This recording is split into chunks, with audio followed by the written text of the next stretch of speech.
All right, we are going to talk about the front squat. The front squat is very similar to the back squat, except for where the bar is being placed. The back squat, obviously on the back, but the front squat is now going to be placed right here on our shoulders, okay? Our setup is very the same for the hook height. We still want our center safety catches. I still like the mid-thigh height for that, and I still like the sternum height for the J-hooks. The bar placement now. Okay, our bar placement for the front rack position is very specific. It's gonna align with this bar going across the point of our AC and our collarbone. It's gonna go between that little groove right there. You're gonna have, I tell athletes, because most people can't keep a full grip on the bar because their forearms are too tight. So I let them either release the 3 or 2 fingers so that way they can roll up. That bar placement is really crucial because if it's too low, right here, I'm not likely to get my elbows up. If it's too tight, I'm not gonna be able to breathe. Okay, so it's important that we get that in that groove, and you'll feel it. When you get in the right spot, it's gonna feel lighter as far as the weight goes. So you get yourself set up, you're gonna drive those elbows up, and that's your front rack position from right there. I can still breathe perfectly fine. I'm very comfortable in this position. If I push too much up, I start to have issues.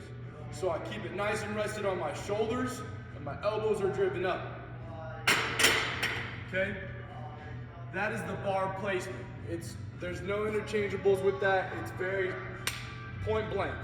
Okay? We're still going to engage our feet. Still want to get that foot placement about the same. Sometimes it can be a little tighter for a front squat compared to a back squat, right?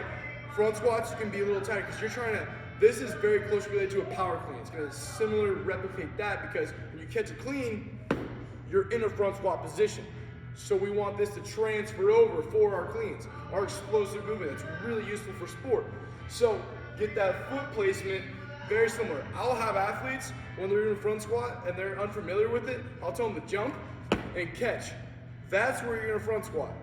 That's very similar to what I just demoed there, is that my foot placement is right there because it replicates that catch.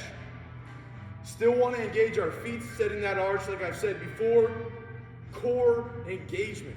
Always got to have core engagement. Got to keep that trunk nice and stable through the whole lower area. Now our difference is our back engagement on a front squat versus a back squat. I believe I said that correctly. Is on a back squat, obviously we're pulling it down.